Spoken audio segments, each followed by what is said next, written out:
Tapi sedikit aja Kak, jangan banyak-banyak, nanti kebanyakan. Saya juga sebagai momi muda.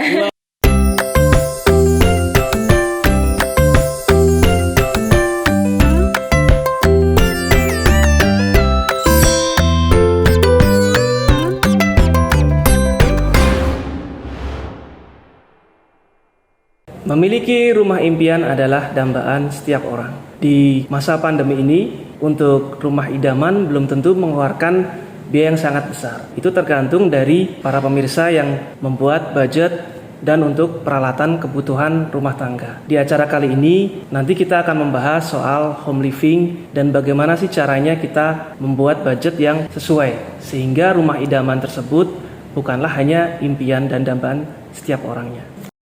Halo Sobat MJ semuanya dan momi-momi seluruh Indonesia. Nah, ketemu lagi di acara kreativitas Matahari Jaya yang kayaknya banyak banget untuk event-event, acara, dan talk show. Dan sekali ini kita bertemu lagi di acara podcast. Nah, ini sesuatu yang baru sih di Matahari Jaya. Kayaknya belum pernah kalau untuk podcast. Sebelumnya kita talk show, tapi kayaknya lebih kerennya sih podcast ya. Nah, di kali ini Matahari Jaya membuat konsep acara podcast. Nah, tema hari ini keren banget sih, karena tema hari ini itu berkaitan soal home living. Kadang untuk para momi-momi ya atau sobat MJ di seluruh Indonesia, kadang mempunyai rumah yang sudah mewah ya. Tapi kadang kita merawatnya gimana sih?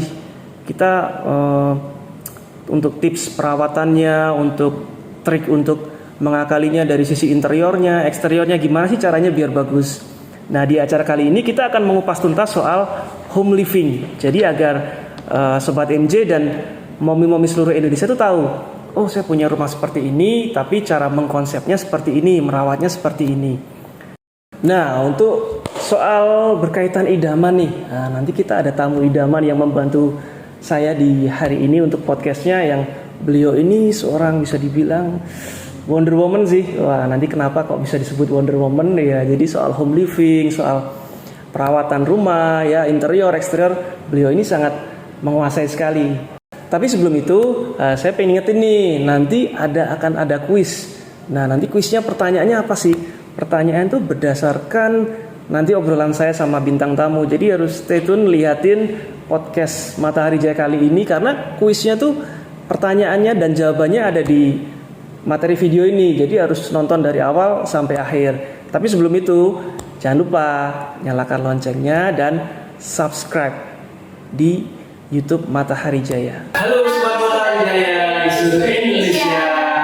Gimana kabarnya? Semoga di hari ini dan lusa dan seterusnya Sobat Matahari Jaya di seluruh Indonesia diberikan kesehatan oleh Tuhan Yang Maha Esa. Amin. Nah, ya tadi saya sudah sebutkan soal bintang tamu yang Wonder Woman ya, Wonder Woman banget. Terus pengetahuannya luas banget soal home living, soal interior design, exterior design. Nah, kita sapa aja langsung. Halo Kak Manda, bagaimana kabarnya Ika? Halo Mas Arno, kabar baik. Nah, terima kasih sebelumnya loh Kak udah datang jauh-jauh nih dari kantornya Kak Matahari Jaya. Seperti itu. Nah, Kak Manda ini kan adalah seorang wanita karir ya. Dan saya pengen tahu sih sedikit, dan mungkin pemirsa podcastnya Matahari Jaya pengen tahu sedikit ya, tapi sedikit aja Kak, jangan banyak-banyak, nanti kebanyakan nanti disimpan buat nanti. Kak Manda sendiri kan ini saya tahunya kan karyawan dari Modena Indonesia ya, tapi kan saya belum tahu nih lengkapnya, dan mungkin pemirsa podcast Matahari Jaya belum tahu, mungkin bisa diceritakan sedikit Kak soal kerjanya di Modena mungkin. Oke, iya. Perkenalkan dulu ya, nama saya Manda gitu. Posisi di Modena adalah sebagai marketing strategi untuk branch Yogyakarta. Oh, Yogyakarta. Kurang lebihnya seperti itu Mas Arno. Oke. Wow, marketing strategik. Tapi jangan salah nih, walaupun Kak Manda ini marketing strategik, tapi beliau ini ngerti banget sih soal home living ya, gitu ya Kak ya.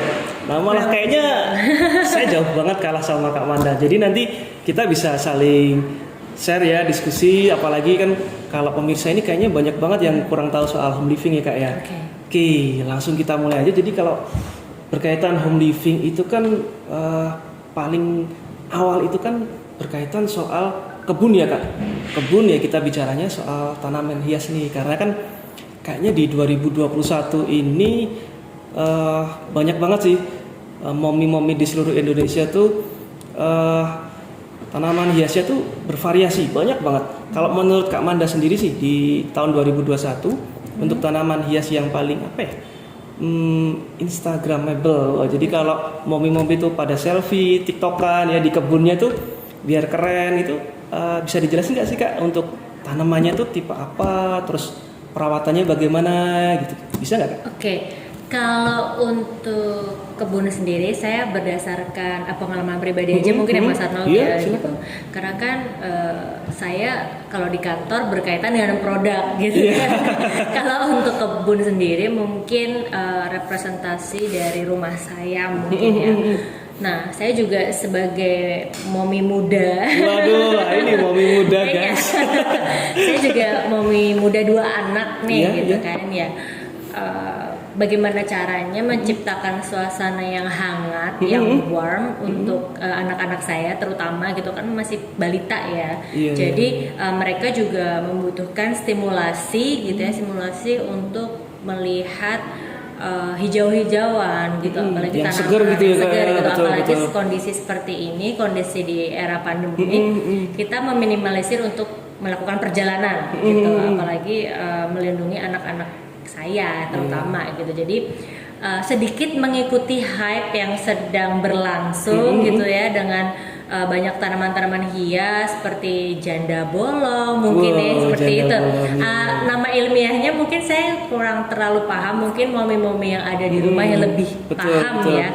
Karena concernnya ke situ, kalau saya cuman mengikuti aja, namun masih dengan batas kewajaran. Berarti kan ada ya tanaman yang harganya tidak sampai tidak wajar gitu. Kalau saya masih dalam batas kewajaran untuk memberikan stimulasi untuk anak-anak saya gitu.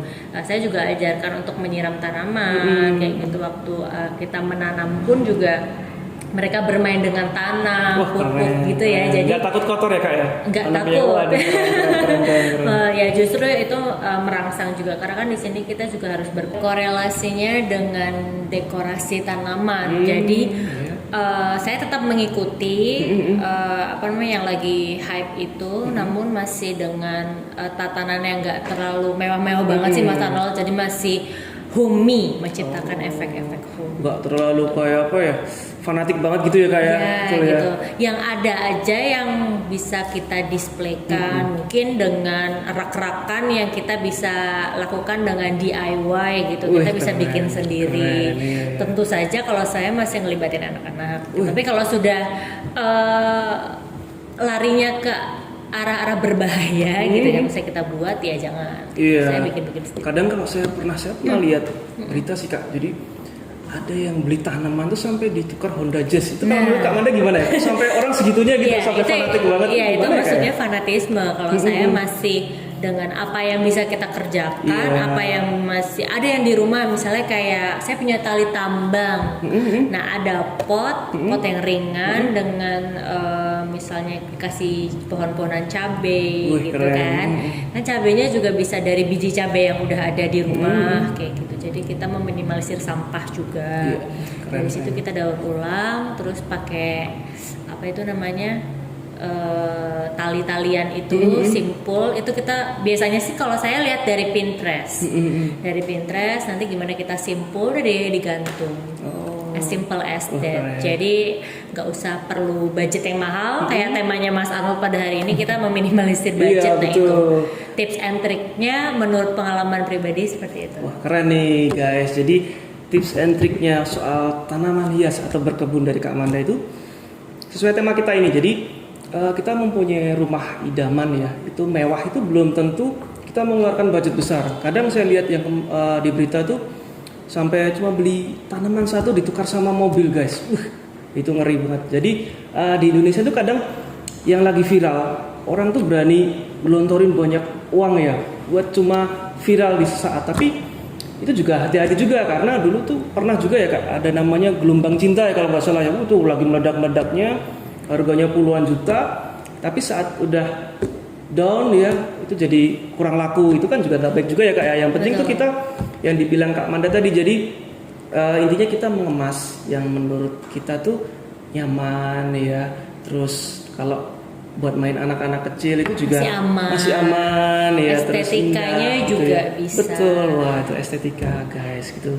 Oke kan, berkan saya bawa bintang tamu kali ini tuh keren banget. Jadi memang Kak Manda ini ahli banget. Tapi benar yang dibilang Kak Manda. Jadi mewah itu tidak memerlukan budget besar, tapi tergantung kreativitas kita. Bagaimana kita ngemasnya. Betul, keren. Nah, pertanyaan kedua nih gini Kak. Kan tadi habis paling depan kan kebun nih. Biasanya setelah kebun itu ada namanya teras rumah ya Kak ya. Nah, tadi kan Kak Manda udah menjelaskan bahwa Kak Manda ini punya sobat kecil atau anak kecil ya istilahnya ya. Kalau anak kecil itu kan seneng main di teras ya Kak ya. Kalau menurut Kak Manda nih, karena saya melihat itu di tahun 2021 dengan 10 tahun yang lalu ya Kak. Kalau 10 tahun lalu apa 15 tahun yang lalu tuh rumah tuh teras tuh kadang besar ya Kak ya. Besar terus luas kayak gitu ya. Tapi di rumah tahun 2021 tuh kayak agak minimalis gitu Kak. Jadi kayak sempit, terus kadang saya lihat tuh malah nggak ada teras. Jadi rumah langsung pintu masuk seperti itu. Kalau menurut Kak Manda sendiri sih baiknya tuh ada teras atau memang nggak ada, atau kalau misalkan ada teras, terasnya tuh dekorasi atau interiornya seperti apa sih Kak kalau menurut Kak Manda? Oke, kalau teras sendiri itu kan depends orang yang butuh needs by needs gitu. Jadi kalau misalnya balik lagi ke saya, untuk kebutuhan teras itu penting karena anak-anak itu explore-nya tuh dari depan sampai belakang. Nah, betul, gitu. betul. Nah, kalau untuk teras sendiri, ketika kita punya space kosong, bisa kita manfaatkan untuk menaruh mainan anak seperti rumah-rumahan atau mainan yang bisa mereka buat prosotan, atau kalau misalnya kita tidak ada budget untuk membuat pool, kita kan juga bisa membeli pool karet gitu ya, yang bisa kita taruh di teras rumah. Jadi tetap fungsional untuk anak-anak kita di rumah. Tapi kalau kita punya anak-anak sudah besar gitu, teras bisa kita manfaatkan untuk menaruh pot-potan juga, atau kalau tidak bisa masang kayak hobi-hobi kita. Misalnya suami kita punya hobi motor atau sepeda, nah teras itu kita bisa alihkan ke situ. Gitu, menaruh gitu barang-barang, misalnya kayak koleksi helm atau ada sepatu-sepatu. Jadi kalau misalnya rumahnya kita kecil, bisa taruh tuh sepatu-sepatu di teras. Biar terdisplay gitu ya kayak. Masuk banget sih. Jadi sarannya dari Kak Manda masuk banget. Jadi teras itu tidak melulu hanya untuk duduk, untuk nongkrong ya, tapi bisa untuk mainan anak ya Kak ya. Bisa untuk display, untuk hobi ya, baik hobinya suami atau Kak Manda sendiri seperti itu ya Kak ya. Oke, wah keren banget nih guys.